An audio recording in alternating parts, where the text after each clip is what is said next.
Pemirsa, apa kabar Anda hari ini? Buletin Ayu Siang kembali hadir menemani aktivitas Anda. Bersama saya Yasmina Tania, inilah Buletin Ayu Siang selengkapnya.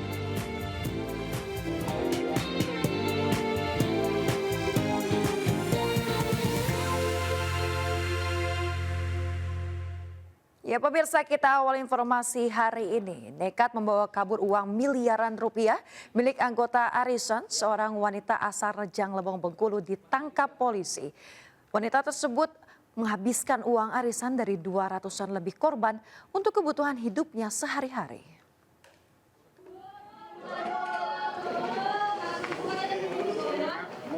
Seorang wanita asal Kecamatan Curup Timur, Kabupaten Rejang Lebong, Provinsi Bengkulu, hanya bisa pasrah saat diamankan polisi.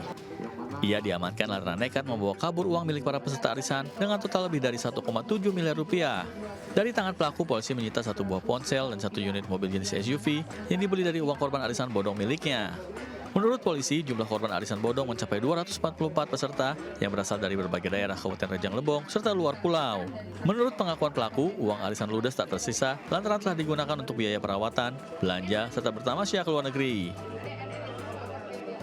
Untuk sementara itu masih hitungan dari penyidik karena juga ada beberapa korban juga yang memang belum datang. Sampai sekarang juga baru 12 korban yang kita periksa.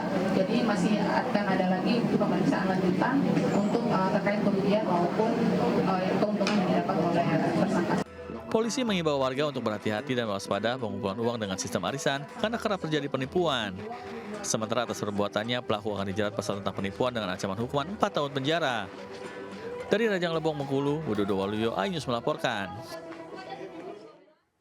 Ya pemirsa, tebing bekas tambang pasir ilegal longsor hingga menerjang jalur lintas yang menghubungkan Kabupaten Kerinci Jambi menuju Solok Selatan, Sumatera Barat. Sementara itu pemirsa, di Kabupaten Agam aktivitas erupsi Gunung Merapi kembali meningkat. Bahkan pada Selasa kemarin terjadi 6 kali letusan dengan tinggi kolom abu mencapai 1000 meter di atas puncak gunung.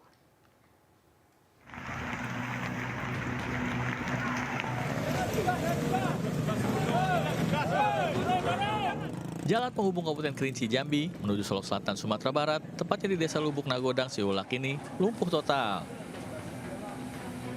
Seluruh badan jalan tertutup lumpur akibat longsor tebing bekas galian tambang pasir ilegal. Bahkan satu unit kendaraan dinas milik pemerintah Sumatera Barat terjebak di tengah material longsor.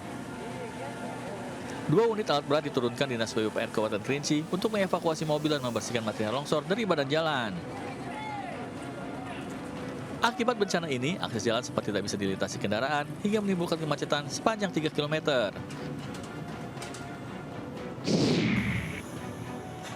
Sementara itu, aktivitas erupsi Gunung Merapi di Kabupaten Agam dalam 4 hari belakangan kembali meningkat. Bahkan warga Lasi, Kecamatan Canduang, sempat merekam detik-detik Gunung Merapi meletus dari balik jendela rumahnya. Erupsi yang terjadi pada Selasa pagi ini disertai suara dentuman hingga menggetarkan jendela rumah warga. Menurut petugas pengamat PGA Merapi, sepanjang Selasa kemarin terjadi 6 kali letusan dengan tinggi kolom abu mencapai 1000 meter di atas puncak gunung. Mengantisipasi jatuhnya korban, warga yang berada di radius 4,5 km dari pusat erupsi dievakuasi ke tempat aman. Dari Jambi dan Agam, Sumatera Barat, Tim Liputan iNews melaporkan. Pemirsa, pelaku pengancaman dan pemerasan artis Ria Ricis telah ditangkap oleh Subdit Sibar Ditkrimsus Polda Metro Jaya. Pelaku berinisial AP yang melakukan peretasan ilegal terhadap dokumen pribadi Ria Ricis kini sudah ditahan dan dikenakan pidana maksimal 8 tahun penjara.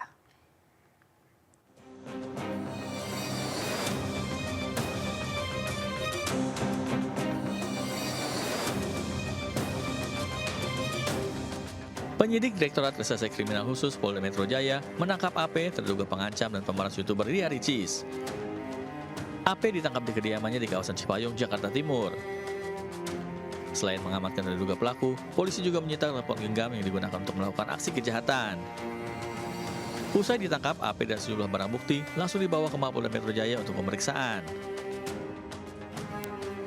Motifnya adalah ekonomi, di mana untuk tersangka AP ini modus operandi yang dilakukan adalah melakukan akses ilegal, ya, meretas sistem elektronik yang berisi informasi ataupun dokumen elektronik pribadi milik pelapor atau dalam hal ini adalah korbannya sendiri dan kemudian informasi ataupun dokumen elektronik pribadi milik korbannya ini digunakan untuk melakukan pengancaman.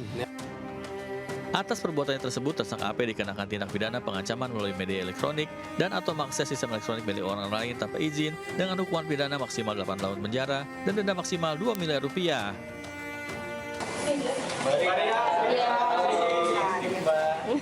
Sebelumnya terduga pelaku AP mengancam akan menyebar foto dan video pribadi mantan istri Teuku Ryan ini jika tidak memberikan uang 300 juta rupiah. Video dan foto milik Ricis diduga diakses dari ponsel lamanya. Polisi pun kini telah menaikkan status kasus ini dari penyelidikan ke tahap penyidikan. Di Jakarta, tim Liputan iNews melaporkan. Pemirsa, tim Satgas Pangan Polres Malang, Jawa Timur membongkar produksi minyak goreng subsidi palsu beromset ratusan juta rupiah di Malang, Jawa Timur. Mirisnya pemirsa, selama beroperasi, minyak subsidi palsu tersebut telah beredar luas di wilayah Malang dan juga Sidoarjo.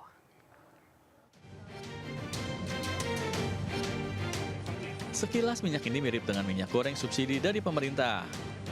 Namun setelah diperhatikan, warna dan ukurannya berbeda dengan minyak subsidi yang asli. Dari hasil pemeriksaan diketahui isi kemasan minyak palsu ini hanya 760-770 ml dan tidak sesuai dengan yang tertulis di kemasan, yaitu 1 liter. Untuk menyamarkannya, pelaku juga mencantumkan harga perkemasan sebesar Rp14.000. Temuan ini bermula dari keluhan warga serta pedagang yang curiga dengan ukuran kemasan yang berbeda. Setelah dilakukan penyelidikan, petugas kemudian mendapati sebuah rumah di daerah Wajah, Kabupaten Malang yang dijadikan tempat pengemasan minyak curah menyerupai minyak goreng subsidi. Karyawan yang dipekerjakan untuk mengemas minyak goreng curah yang dikemas dengan merek minyak kita.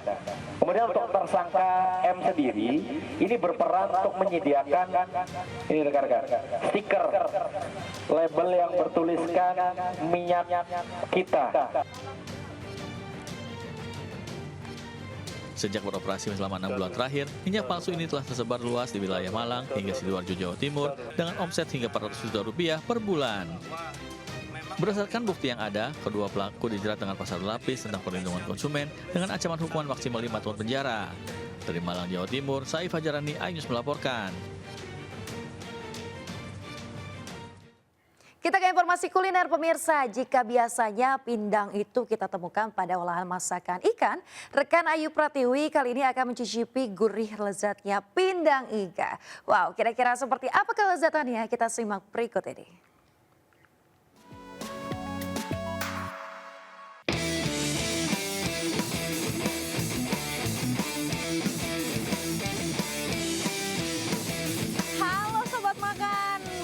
Dengar kan pasti pindang ikan, tapi kalau yang namanya pindang iga gimana coba? Udah kebayang nggak sih? Jujur saya nggak kebayang tuh pindang iga kayak gimana. Jadi kita langsung masuk yuk, kita lihat pindang iga tuh kayak gimana.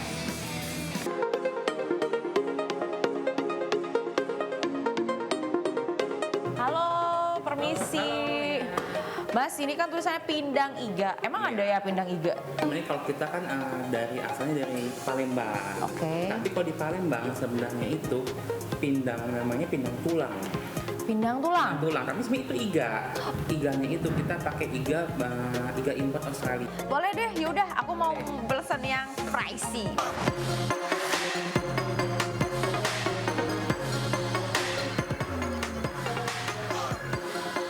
Iga yang sangat empuk banget, effortless kalau kata anak-anak Jaksel mah.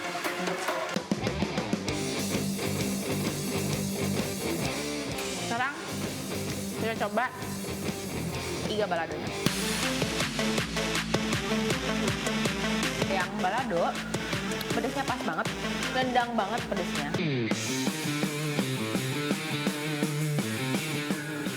Ini iga penyet. Lihatlah si daging sama tulang ini tipis banget, mah tebelan dagingnya tuh. Iga penyetnya juga enak, walaupun dia digoreng, tapi nggak bikin iga ini jadi alot. Sobat makan. Bawang jagung sih, kan saya nggak mau bagi-bagi ya. Pokoknya saya nggak akan kasih ke kameramen saya kalau sekarang. Saya makan sendiri. Bang, jangan. Wah, kering banget nih.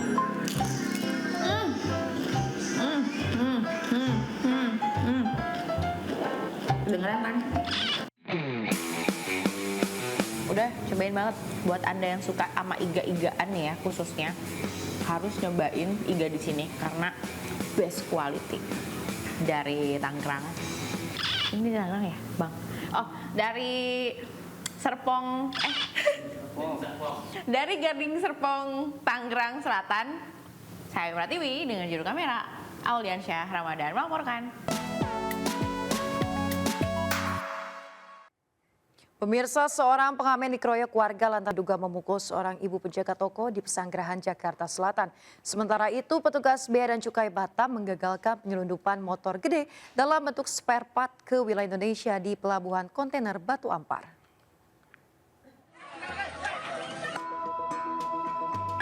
Seorang pengamen menjadi bulan-bulanan warga Jalan Depsos Raya, Bintaro, Pesanggerahan, Jakarta Selatan.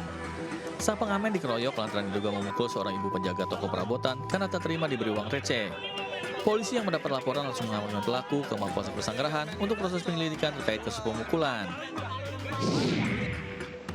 Petugas Bea dan Cukai Batam mengagalkan masuknya motor gede dalam bentuk spare part ke wilayah Indonesia di Pelabuhan Kontainer Batu Ampar. Spare part atau suku cadang yang diduga milik pengusaha Batam ini dikirim dari Singapura melalui jasa importir umum. Penyidik kantor Bea dan Cukai Batam masih menyelidiki terhadap barang-barang diduga ilegal tersebut dan mencari siapa pemilik barang. Sepasang kekasih warga Kota Medan diringkus aparat Polres Asahan, Sumatera Utara usai mencuri motor di Jalan Cokro Aminatop Kisaran. Satu pelaku bahkan terpaksa dihadiahi timah panas di bagian kakinya. Sebelumnya, aksi pelaku terekam CCTV saat menggasak motor di parkiran minimarket. Selain menangkap pelaku, polisi turut mengamankan 2 unit motor sebagai barang bukti.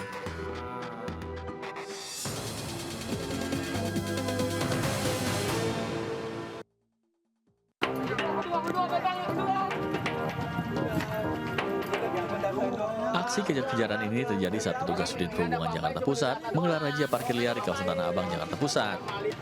Di lokasi berbeda, petugas juga mengamankan seorang parkir liar yang melayangkan protes dan menolak diamankan dan mengaku sebagai pengamen. Selain juru parkir liar, petugas juga menjaring belasan sepeda motor yang kedapatan parkir di atas trotoar serta bahu jalan. 170 warga di Segaranten dan Curug Kembar di Sukabumi, Jawa Barat mengalami keracunan massal usai menyantap nasi kotak acara syukuran yang digelar salah seorang warga. Akibat keracunan tersebut, 108 warga dilarikan ke puskesmas dan rumah sakit, sementara satu orang bocah berusia 9 tahun meninggal dunia. Pemirsa, pembukaan Pekan Raya Jakarta atau Jakarta Fair 2024 akan berlangsung malam ini di G-Expo Kemayoran, Jakarta. Konser musik dan pesta kembang api akan meramaikan pembukaan PRJ yang digelar setiap tahun dalam rangka Hari Ulang Tahun DKI Jakarta. Menjelang pembukaan PRJ malam nanti, pemirsa, seluruh persiapan di lokasi telah rampung dilakukan.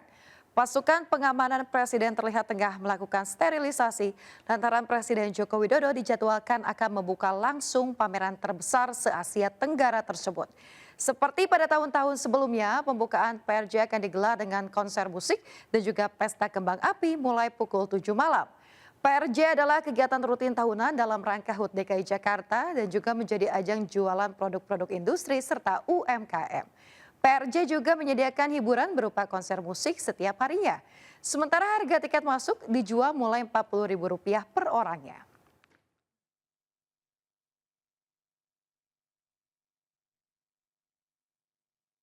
Pemirsa, Anda kembali di Buletin Ayu Siang bersama saya Yasmin Natania. Pemirsa, jelang Idul Adha, Presiden Joko Widodo mulai memilih sapi kurban pilihannya dari berbagai daerah. Di Subang, Jawa Barat, pemirsa, sapi dengan berat 1 ton lebih bernama Alien dipilih. Sedangkan di Lombok dan juga di Yogyakarta, sapi jenis Brahma dan juga Ongole jadi pilihan Dirjen Peternakan dan Kesehatan Hewan serta Sekretariat Kepresidenan.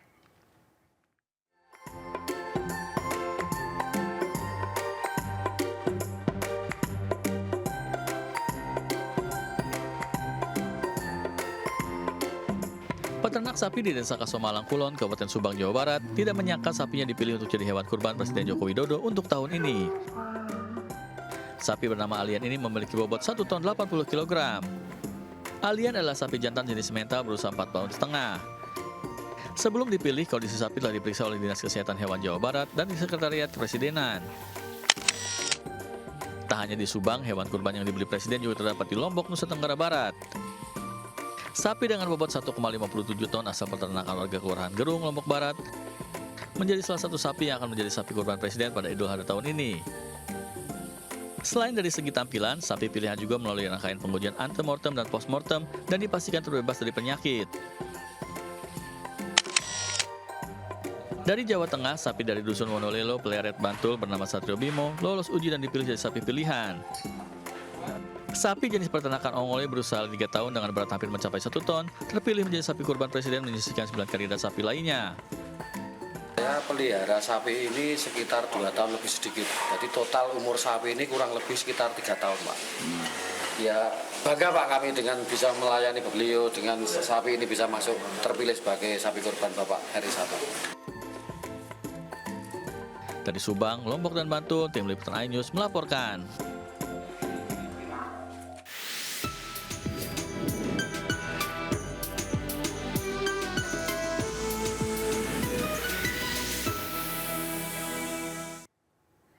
Kita beralih ke informasi haji. Pemirsa, Padang Arafah bersiap menyambut kedatangan jemaah haji dari seluruh dunia pada Sabtu 16 Juni mendatang. Terkait dengan kesiapan fasilitas tenda untuk jemaah haji asal Indonesia, Menteri Agama Yakut Kolil Kaumas memastikan seluruh fasilitas siap digunakan. Inspeksi persiapan tenda dan seluruh fasilitas penunjang untuk jemaah haji asal Indonesia jelang puncak musim haji di Padang Arafah dilakukan Menteri Agama Yakut Kolil Kaumas. Inspeksi didampingi pihak Masarik selaku penyedia layanan haji di Arafah, Musdalifah, dan Mina.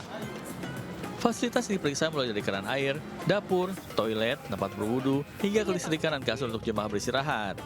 Tercover di tenda ini, tenda lebih bagus, atap lebih menyerap panas, kemudian dindingnya juga sudah pakai HAT PVC gitu ya, dan lebih menyerap panas tentu saja, dan sudah dilengkapi dengan colokan-colokan listrik itu. Ada charger magnetik itu yang tinggal ditempel udah bisa ngecas. Jadi saya kira ada banyak perubahan signifikan. Selain fasilitas tenda, Menteri Agama juga turut melakukan pemeriksaan makanan siap saji yang nantinya akan dikonsumsi jemaah. Mulai tahun ini, setiap jemaah akan mendapat jatah makan sebanyak 15 kali, yang 6 diantaranya berupa makanan siap saji dengan cita rasa Nusantara. Dari Makkah, Arab Saudi, Suhud Nur Fadli, iNews melaporkan.